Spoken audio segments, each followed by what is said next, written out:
ಹಿಂಗೆ ಐತೆ ನೋಡಪ್ಪ ನಮ್ಮ ಹುಡುಗನ ಟ್ಯಾಲೆಂಟ್. ಒಂದು ಪೇಪರ್ ನ್ಯೂಸ್ ಪೇಪರ್ ಹೋಗ್ತೀವಾ ಬಿಡಿ ದೇಶ ಆಗ್ತದೆ ಬೇಡ.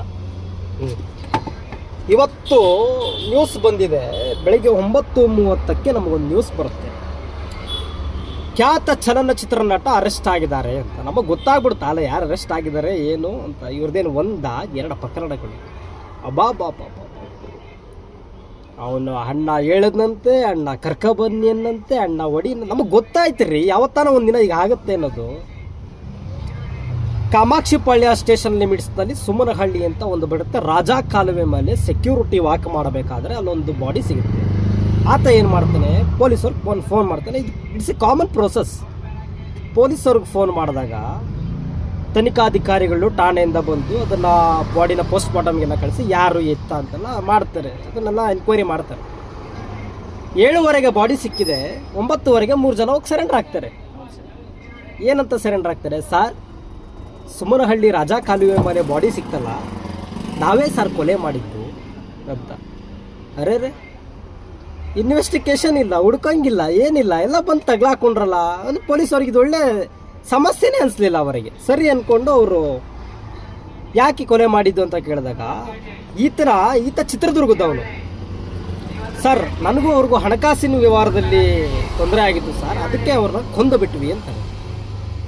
ಯಾವ ಊರು ಅಂತ ಕೇಳಿದಾಗ ಒಬ್ಬ ಉಳ್ಳಾಳ ಅಂತಾನೆ. ಬೆಂಗಳೂರು ಅವನಿಗೂ ಚಿತ್ರದುರ್ಗದವನಿಗೆ ಯಾವ ಹಣಕಾಸಿನ ವ್ಯವಹಾರ ಇರುತ್ತೆ? ಇದ್ಯಾಕೋ ಸರಿ ಬರೋಂಗಿಲ್ಲ ಅಂತ ಡೌಟ್ ಬಂದು ACP ಚಂದನ್ ಕುಮಾರ್ ಅವರಿಗೆ ಕರೆ ಮಾಡ್ತಾರೆ, ಕಾಮಾಕ್ಷಿಪಾಳ್ಯ ಸ್ಟೇಷನ್ ಅವರು. ಸರ್, ಇದ್ಯಾಕೋ ಕೇಸ್ ಸರಿ ಹೋಗ್ತಾ ಇಲ್ಲ, ಬನ್ನಿ ಸರ್ ಅಂತ.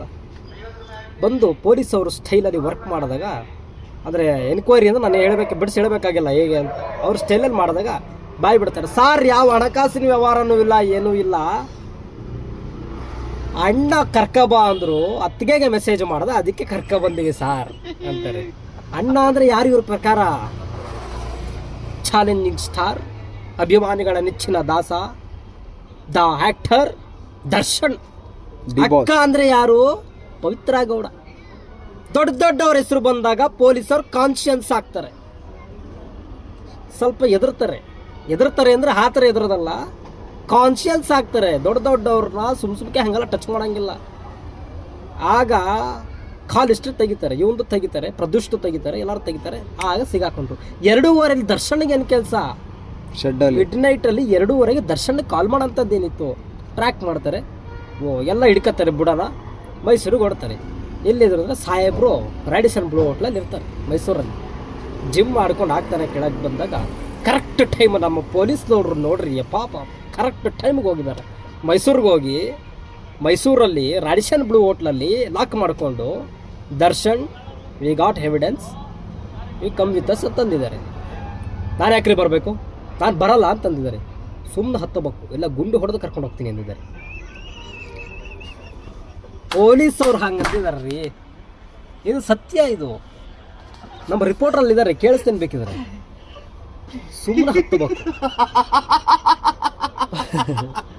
ಸುಮ್ಮನೆ ಹತ್ತಬೇಕು, ಇಲ್ಲ ಗುಂಡು ಹೊಡೆದು ಕರ್ಕೊಂಡು ಹೋಗ್ತೀನಿ. ಆಗೇನಾದರೂ ಅಂದಿದರೆ ಆ ಡಿಪಾರ್ಟ್ಮೆಂಟಿನ ಪೊಲೀಸ್ ಅಧಿಕಾರಿಗೆ ಇಲ್ಲಿಂದನೇ ಒಂದು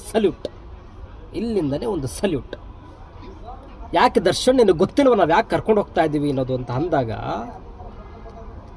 ಆತ ಏನು ವರ್ಕೌಟ್ ಮಾಡಿದ್ನಲ್ಲ, ನಿನ್ನ ಬಾಡಿ ಸ್ಟ್ರೈನ್ ಆಗುತ್ತೆ, ಒಂದು ಇಡ್ಲಿ ತಿನ್ನು ಅಂದ್ರೆ, ನನಗೆ ಇಡ್ಲಿ ಎಲ್ಲ ಬೇಡ ರೀ, ನಾನು ಡಿಫೆಂಡರ್ ಕಾರ್ ಬರ್ತೀನಿ ನಡಿ. ಅವತ್ತೆಲ್ಲ ಒಂದು ಸತಿ ಹೇಳ್ತಾ ಇದ್ದು, ಪುನೀತ್ ರಾಜ್ಕುಮಾರ್ ಹತ್ರ ಲ್ಯಾಂಬೋರ್ಗಿನಿ ಇದೆ, ನನ್ನ ಹತ್ರ ಒಂದು ಲ್ಯಾಂಬೋರ್ಗಿನಿ ಬರ್ಸಿದೆ, ಇವತ್ತು ಹೋಗ್ತಾ ಇರೋದು ಬುಲೆರೋದಲ್ಲಿ. ಆತ ಮನುಷ್ಯನ ಅಹಂ ಅನ್ನೋದಿದೆಯಲ್ಲ, ಅದನ್ನು ಕಡಿಮೆ ಮಾಡಬೇಕು. ಇನ್ನು ಮೇಲಾದರೂ ಬುದ್ಧಿ ಕಲಿಬೇಕು. ಬುದ್ಧಿ ಕಲಿಯೋದಕ್ಕೆ ಹಾಳ ಬಿದ್ದೋಯ್ತು ಬಿಡ್ರಿ ಇದು.